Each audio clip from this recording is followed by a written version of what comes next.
Atos dos Apóstolos, escrito pelo Dr. Lucas. Estamos nessa série que tem tudo a ver com a igreja de nossos dias, porque fala do início e avanço da igreja pelo mundo antigo, e o resultado dessa igreja é o que vemos hoje, pelo mundo em que nós vivemos, como conhecemos.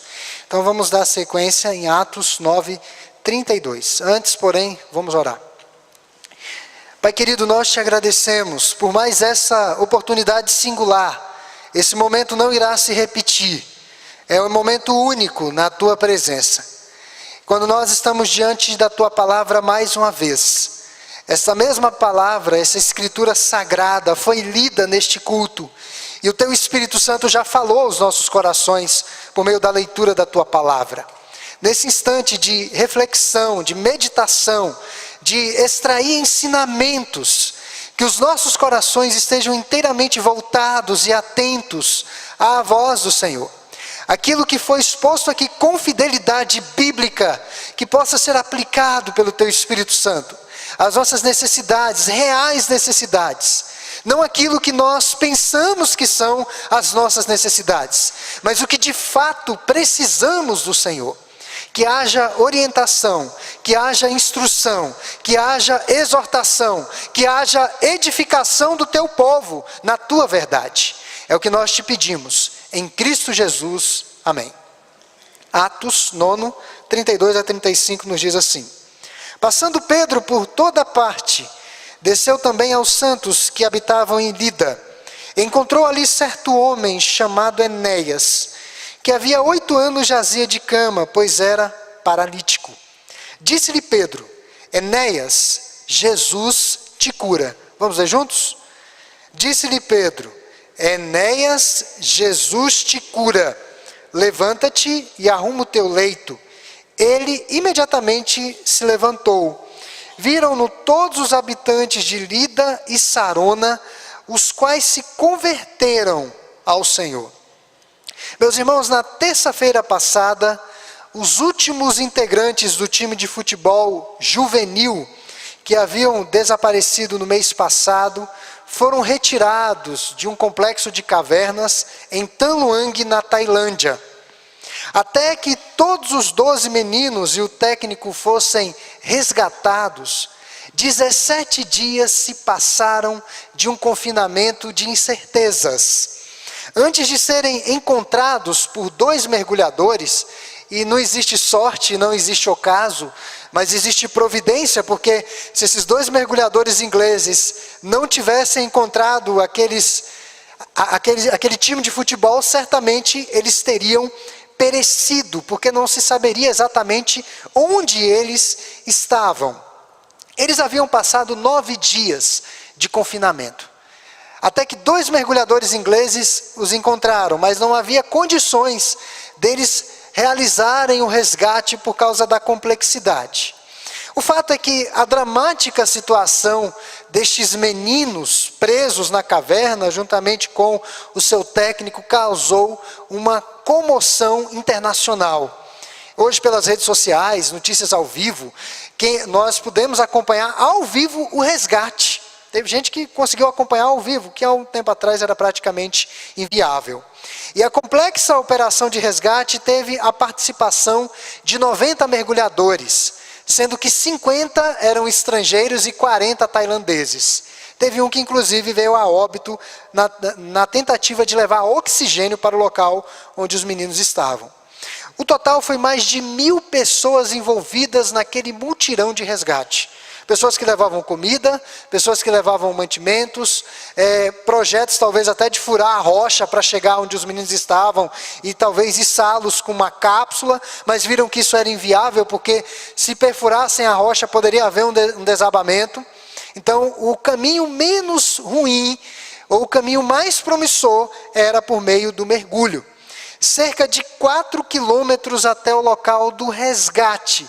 6 horas de percurso, nado, escalagem, daí por diante.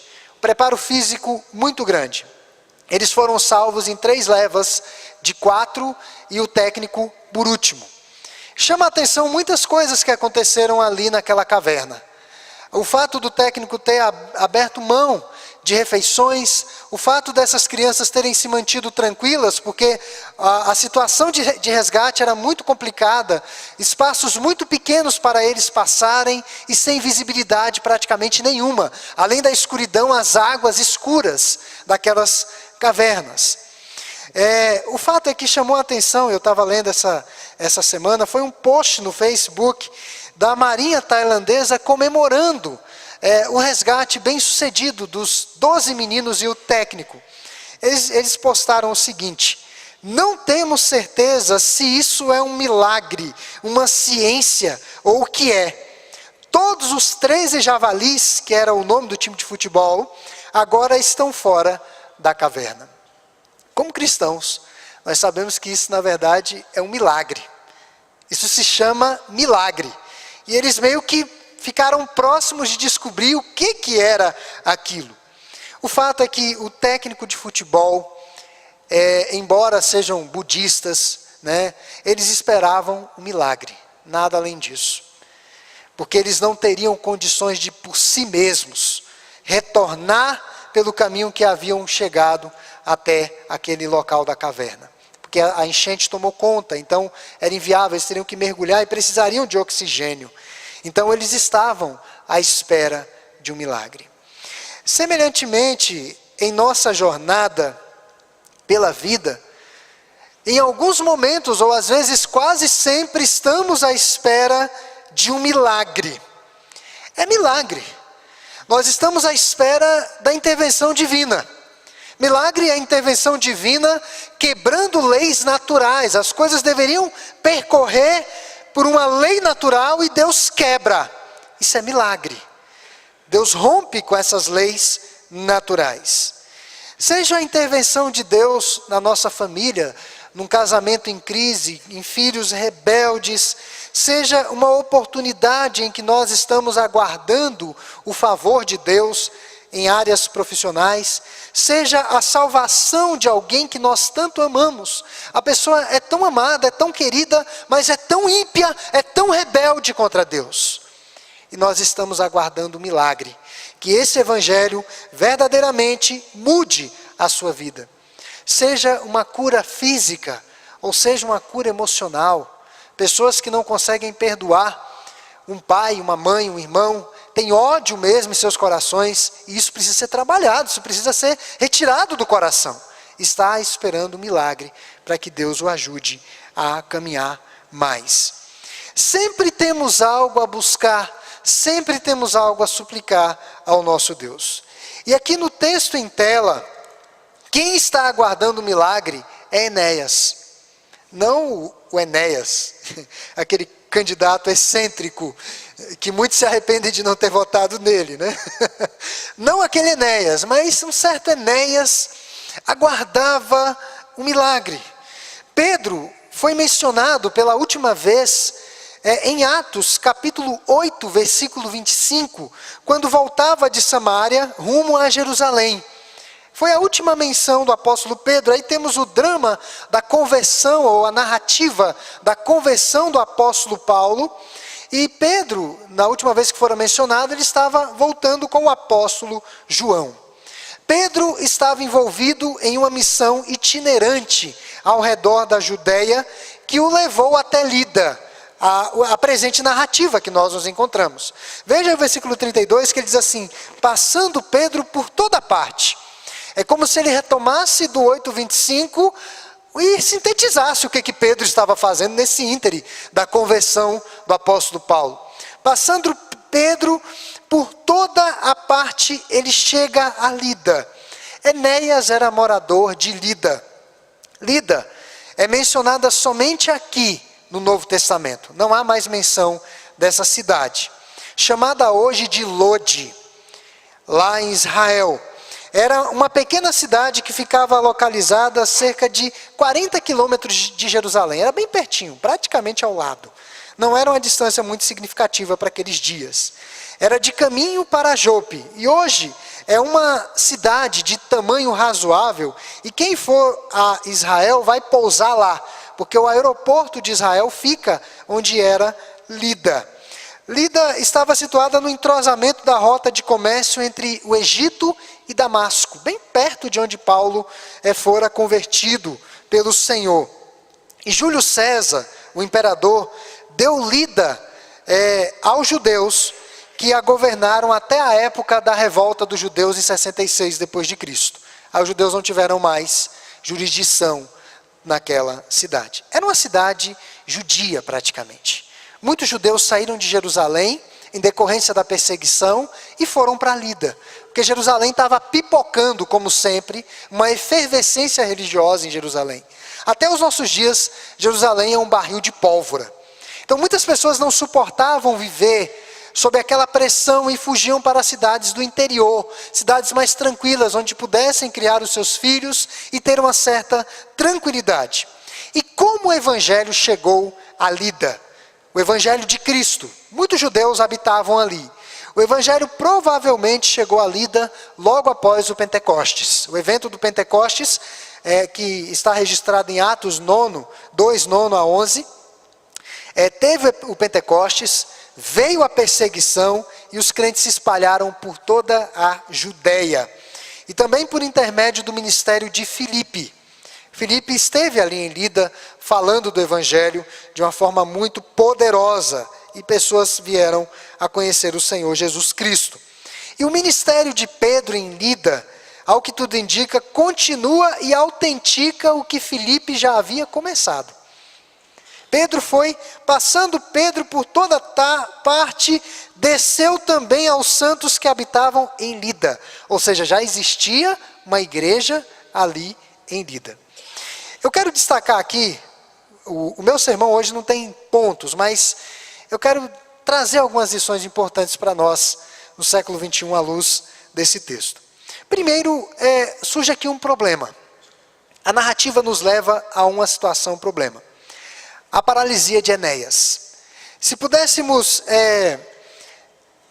ter aqui alguns capítulos, uns 5 capítulos dessa narrativa, porque a narrativa bíblica é dinâmica e tudo acontece ao mesmo tempo. Mas diz aqui, versículo 32, preparando o terreno, Pedro chegou a Lida.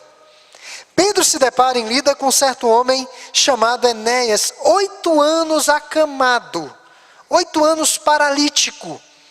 Aí para aqui, nós ficaremos pensando, o que Pedro vai fazer? Será que Pedro vai levar uma cesta básica? Será que Pedro vai levar uma palavra de ânimo? O que Pedro vai fazer com esse Enéas? Nós sabemos muito pouco sobre esse Enéas. Não sabemos quantos anos ele tinha, não sabemos se ele era judeu ou gentio, não sabemos por quê, ou qual foi o acidente que ocasionou a sua paralisia, porque certamente ele não tinha 8 anos de idade, ele já era um homem de uma certa idade, ele estava paralítico há 8 anos. O texto não nos fornece ricas informações sobre esse Enéas. Tudo que o Dr. Lucas nos diz é que Enéas jazia numa cama havia 8 anos, pois era um paralítico. E o nome Enéas, dentre vários significados, eu destaquei esse: glorioso e herói. Glorioso e herói. É um dos significados no grego para o nome Enéas. Então, se você quiser colocar o nome do seu filho assim, pode colocar. Só que seu nome não condizia com seu estado de vida. Não havia uma relação direta com o seu estado de vida. Era um homem comprovadamente doente, incapacitado. E todo mundo sabia disso, porque ele tinha 8 anos que estava acamado. Meus irmãos, eu estava pensando essa semana na condição desse homem. Enéas estava indefeso e incapaz de fazer qualquer coisa, totalmente dependente dos outros. Eu confesso aos irmãos que eu pesquisei, eu não consegui identificar, talvez até tinha. Talvez ele nem tinha cadeira de rodas. Lembram aquele homem que foi içado no telhado e desceram ele onde Jesus estava? Precisou que os amigos dele o levantassem, abrissem o telhado e descessem o homem na casa que Jesus estava. O paralítico dependia completamente das pessoas. Ele não tinha cadeira de rodas. Ser alguém com deficiência e limitação física hoje já não é fácil. Não é nada fácil. A casa precisa ser adaptada, a saída precisa ser adaptada, o carro precisa ser adaptado, tudo precisa ser organizado. Mas naquele tempo, irmãos, os recursos eram muito mais escassos. E havia algo muito pior em relação a uma pessoa com limitação física, especialmente a paralisia. Normalmente, os religiosos olhavam para uma pessoa com limitação física e diziam que aquelas enfermidades, aquela limitação, estava associada a um tipo de enfermidade espiritual, a um pecado. Esse homem cometeu um pecado. Lembram quando Jesus chega naquele homem que era paralítico? E aquele homem pediu que Jesus o curasse, e Jesus diz assim: olha, estão perdoados os seus pecados. E quando nós lemos a narrativa, pensamos, Jesus está em outro planeta, porque o homem não pediu perdão de pecados, o homem pediu uma cura. E aí houve uma murmuração entre os religiosos e disse, mas quem é ele para perdoar pecados? Porque havia uma associação a essa condição limitada a pecado. E Jesus diz, para que saibam que o Filho do Homem tem autoridade tanto na terra como no céu, além de perdoar pecados. Aí Jesus diz ao paralítico, toma o teu leito e anda. Na mesma hora, o homem pegou o seu leito e andou. Veja que há uma semelhança aqui em relação a Pedro. Então, uma limitação física em nossos dias não é fácil, mas naqueles dias era muito pior. Havia muito preconceito em relação a essas pessoas. Alguém que tinha hanseníase, uma palavra feia, lepra, tinha que sair da convivência social. Ela não poderia, porque hanseníase, uma doença contagiosa, então tinha que viver em guetos, isolado da cidade, e muitas vezes associada ao pecado. E quando essa pessoa se via curada, sei lá, houve uma remissão, por assim dizer, ela tinha que se apresentar ao sacerdote, para que o sacerdote apresentasse oferta pelos pecados, daí sim, finalmente, essa pessoa era reintegrada à sociedade. Era assim que funcionava. Estou certo, irmãos, de que Enéas estava desesperado, pensando que ninguém jamais poderia curá-lo. A situação dele não tinha solução. Mas o Senhor Jesus foi à procura de Enéas. Veja que Enéas não fez uma campanha de jejum e oração. Ao que tudo indica, ele era crente. Mas Jesus foi ao encontro de Enéas, pela instrumentalidade do apóstolo Pedro. Veja que aqui no versículo 34, Pedro se dirige a Enéas e diz o quê? Enéas, por isso que eu pedi para a igreja ler. Jesus Cristo te cura. Jesus o Cristo, Jesus o ungido, não é um qualquer José, é Jesus o Cristo, te cura. Então, nós percebemos de uma forma muito clara, irmãos, um problema. E Pedro se depara com esse problema e, obviamente, recorre ao Senhor. Eu quero destacar aqui, ainda no versículo 32, a expressão santos. Naqueles dias, os crentes eram chamados de muitos nomes. Os irmãos de Corinto eram chamados de canibais, porque eles tinham uma festa chamada ágape, que eles bebiam sangue e comiam carne, que era a ceia do Senhor, a festa ágape. Outros eram chamados de seguidores do caminho, revoltosos contra o império, contra as leis religiosas de Jerusalém e daí por diante. Às vezes chamados como discípulos, em alguns momentos crentes, e aqui Pedro se dirige, aliás Lucas retrata aqueles irmãos de Lida como santos, um termo diretamente associado à palavra santo do Antigo Testamento. Irmãos separados para o Senhor. E muito provavelmente Enéas era um cristão, muito provavelmente. Nós não temos a certeza, como eu disse, o texto não oferece muitas informações sobre ele, mas pelo contexto, Pedro foi visitar os santos e já se depara com Enéas. Aqui derruba muita coisa. Mesmo sendo crente, tendo um nome tão significativo, um herói, alguém que é vitorioso, Enéas, na verdade, vivenciava dificuldades terríveis em sua própria rotina. no seu dia a dia. Dificuldades absolutamente terríveis. As pessoas olham para os aspectos de nossa vida e pensam que estamos bem. Muitas vezes, quando algumas pessoas me procuram para falar de situações difíceis que acometem suas vidas, elas falam: pastor, eu tenho vergonha. Eu tenho vergonha da minha vida. Eu tenho vergonha do pecado que eu cometi. Porque domingo eu venho na igreja, o coral está togado, todo mundo bonito, barbeado, penteado. Parece que todo mundo está muito bem, parece que não tem problema, parece que não existe isso na igreja. E daí eu falo: meu irmão, você está completamente enganado. A igreja é justamente para abrigar essas pessoas que têm dificuldades. É na igreja que tem o paralítico, é na igreja que tem o irmão que está em crise com a sua vida conjugal, com a criação dos seus filhos, com problemas financeiros e daí por diante. É ali que estão essas pessoas, porque elas precisam de Cristo. Então, talvez as pessoas olhem para nós e digam: não tem problema, não tem dificuldade emocional nenhuma, não há razão para ter depressão, não há razão para estar triste, só vive alegre, só vive sorrindo. As pessoas não conhecem a profundidade das dores e dos sofrimentos que nós estamos sujeitos diariamente. Alguém poderia olhar para Enéas e dizer: olha o nome dele, ali vai alguém que é glorioso, o herói, o vitorioso. Mas na sua vida não havia glória e não havia ato heróico nenhum. E daí nós nos deparamos com essa expressão, versículo 34, em que Pedro se dirige a Enéas e diz: levanta-te e arruma o teu leito. Pedro entrou na casa de Enéas e declarou: Jesus Cristo te sara, Jesus Cristo te cura. Alguns poderiam tomar esse texto e dizer: o crente não pode ficar doente. Alguém tem que trazer uma palavra e declarar para que fique curado. Mas está muito além disso, irmãos. O crente fica doente.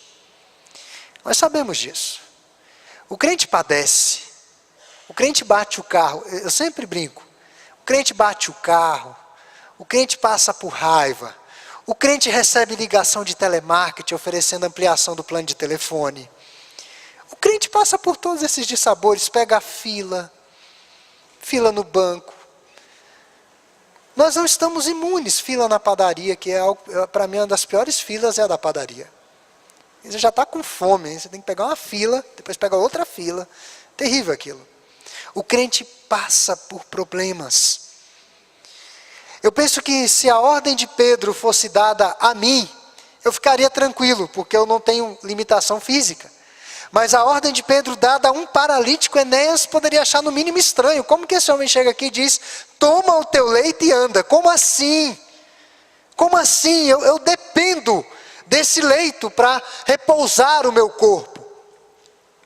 Pedro estava afirmando, irmãos, o seguinte: o mesmo Jesus que morreu e foi sepultado, este mesmo Jesus que ressuscitou ao terceiro dia, segundo as Escrituras Sagradas, este mesmo Jesus que subiu aos céus e está sentado à destra de Deus o Pai, este mesmo Jesus que é soberano e Senhor de todo o universo, este mesmo Jesus que derramou o seu Espírito sobre nós no dia de Pentecostes, este mesmo Jesus que me disse para ir e fazer discípulos de todas as nações, este mesmo Jesus que é Salvador do mundo, é Ele quem está curando a você, Enéas.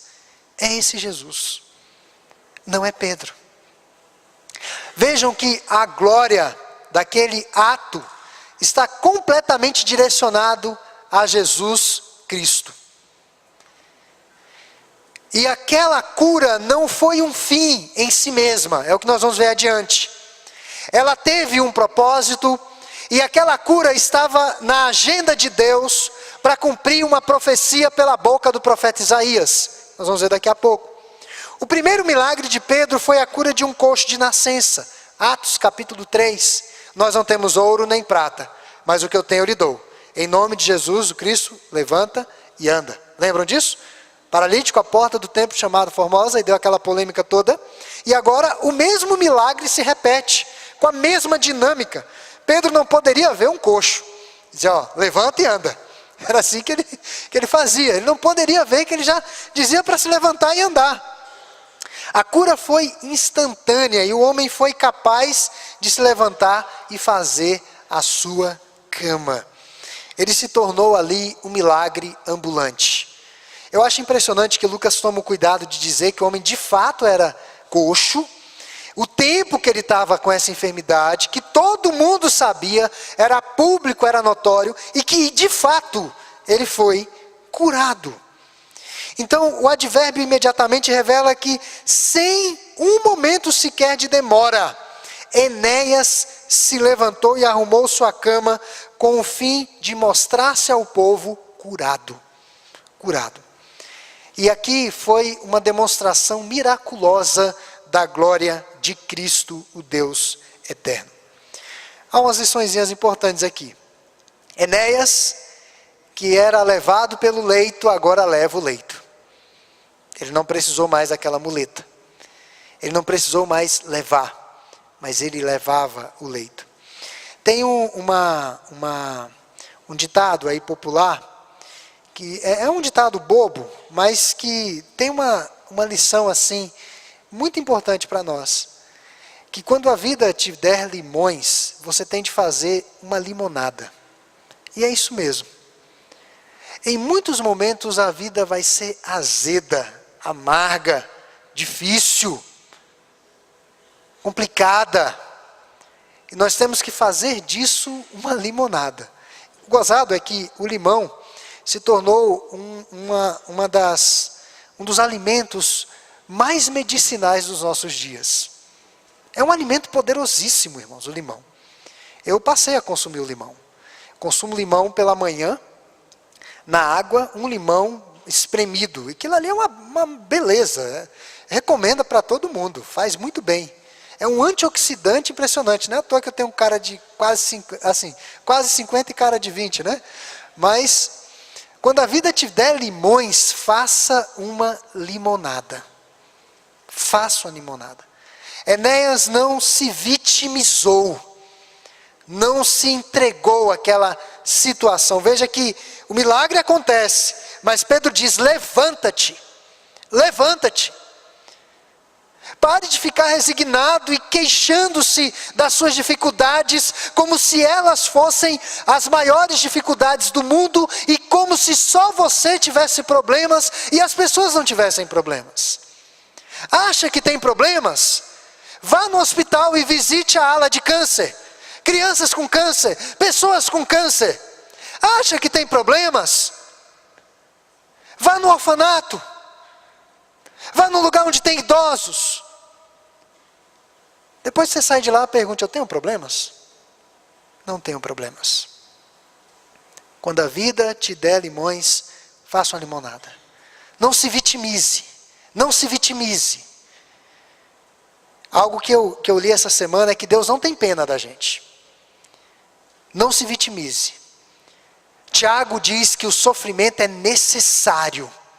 Pedro também diz que a pedra bruta, onde o ouro está sob essa rocha bruta, ela precisa ser refinada, ela precisa ser burilada, ela precisa ser acrisolada, trabalhada, e o processo é doloroso. E Deus sabe o que está fazendo.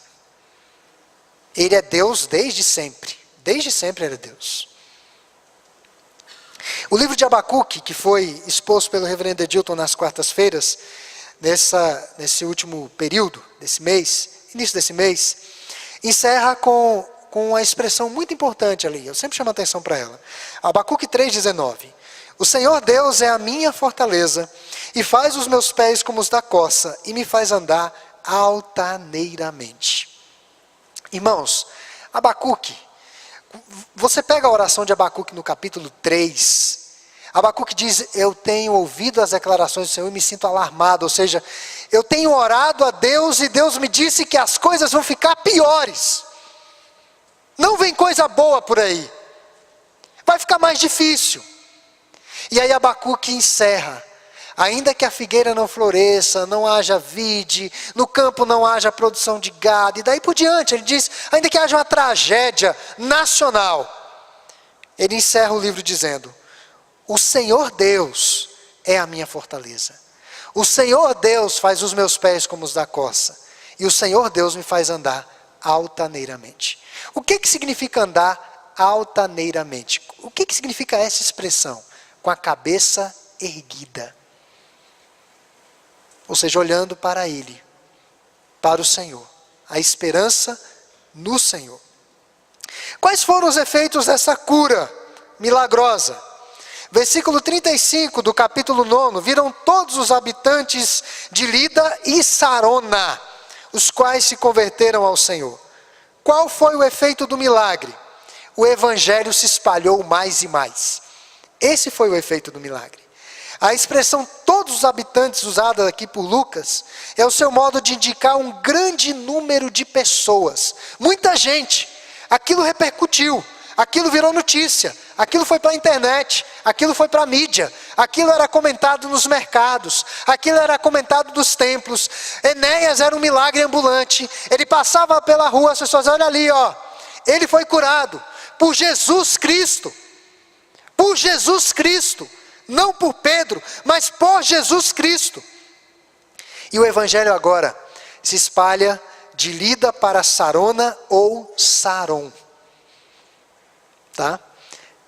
Saron é o nome da planície litorânea que se estendia ao norte de Lida em direção ao Carmelo, onde Elias gentilmente decapitou 400 profetas de Baal. Isaías previu uma bênção sobre Sarona. Depois, se quiserem os textos, eu posso passar, mas eu vou ler aqui brevemente. Isaías 35, versículo 1 ao 3. O deserto e a terra se alegrarão, o ermo exultará e florescerá como narciso, florescerá abundantemente, jubilará de alegria e exultará, deu-se-lhes a glória do Líbano, o esplendor do Carmelo e de Saron. Eles verão a glória do Senhor, o esplendor do nosso Deus. Fortalecei as mãos frouxas e firmai os joelhos vacilantes. É num contexto de dificuldade que o milagre acontece e reaviva a esperança. Isaías 65, 10. Saron servirá de campo de pasto de ovelhas, e o vale de Jacó de lugar de repouso de gado para o meu povo que me buscar. Isaías havia profetizado que Saron veria a glória do Senhor. E aqui vemos a profecia cumprida. A profecia se cumpre. Quando o povo de Saron viu Enéas curado e forte, eles se voltaram para o Senhor. É isso que chama mais a atenção aqui no texto, irmãos. Veja aqui que essa expressão converteram-se ao Senhor, conversão só vai aparecer 3 vezes em Atos dos Apóstolos. Um livro tão grande. E aparece aqui, nessa região de Saron. E por que eles se converteram ao Senhor? Porque a cura de Enéas apontava para o poder de Cristo. Note que o apóstolo Pedro diz, Jesus é quem te cura. E quando as pessoas olharam para Enéas, reconheceram que ele realmente havia sido curado pelo Senhor. Não foi o apóstolo Pedro, mas o Todo-Poderoso. E quando as pessoas contemplaram a cura milagrosa de Enéas, viram a glória do Senhor e foram salvas.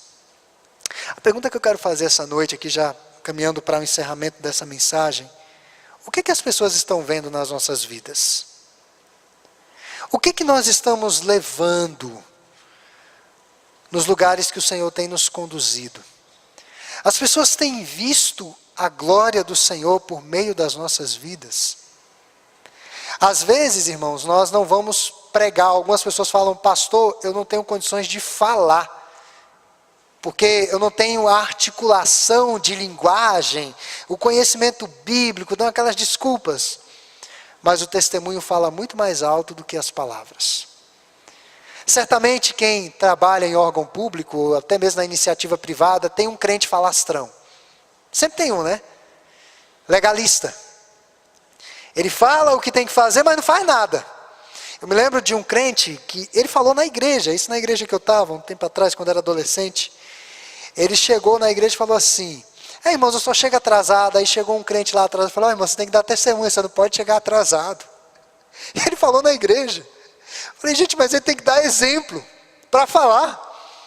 E às vezes o exemplo vai falar muito mais do que as palavras. O que as pessoas têm visto em nós, nas nossas vidas? Então, essa é a razão pela qual Cristo enviou os seus discípulos, para que eles falassem deste evangelho e para que as pessoas viessem a conhecê-lo. Atos 26, 18 e o versículo 20, eu vou ler aqui. Paulo disse que ele foi enviado para os gentios com a seguinte finalidade: para lhes abrires os olhos e os converterdes das trevas para a luz e da potestade de Satanás para Deus, a fim de que recebam eles a remissão de pecados e herança entre os que são santificados pela fé em mim. No versículo 20 ele declara: mas anunciei primeiramente aos de Damasco, lembram da conversão, e em Jerusalém, e por toda a região da Judéia, e aos gentios que se arrependessem e se convertessem a Deus, praticando obras dignas de arrependimento. Qual foi o resultado da cura de Enéas? Além do óbvio, ele foi curado. A glória do Senhor resplandeceu em Saron e em Sarona. Muitas pessoas se converteram ao Senhor.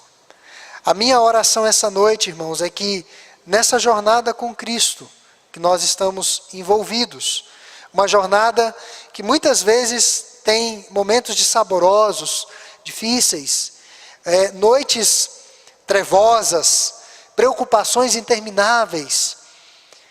Às vezes até o fardo fica um pouco pesado, mas saiba que nessa jornada de dificuldade o Senhor Jesus está ao nosso lado, carregando conosco o fardo. Nós nunca estamos sós. A Bíblia fala que o choro pode durar uma noite inteira, mas a alegria vem pela manhã. A Bíblia fala de heróis da fé que não tiveram uma vida fácil. A vida de herói da fé não é fácil, a vida cristã não é fácil. Mas foram homens e mulheres que testemunharam o Senhor. Testemunharam o Senhor em meio às suas dificuldades. Mesmo o servo Jó, que tinha um péssimo círculo de amizades. Péssimo círculo de amizades era aquele círculo de amizade de Jó. O que eu acho interessante no final do livro de Jó, muita coisa aconteceu no final do livro de Jó, é que os amigos de Jó que diziam que Jó era um pecador porque Jó estava doente, então foi um pecado, essa era a concepção. Deus diz para eles: vocês vão lá em Jó e vocês vão pedir para Jó orar por vocês. É Jó que vai orar por vocês para que vocês sejam perdoados, porque vocês cometeram atrocidades, tiveram pensamentos equivocados sobre aquilo que eu estava fazendo na vida de Jó. Veja que o homem que era pecador acabou se tornando meio que sacerdote dos seus amigos. Aqueles amigos péssimos que ninguém precisaria de inimigos com amigos daquele jeito.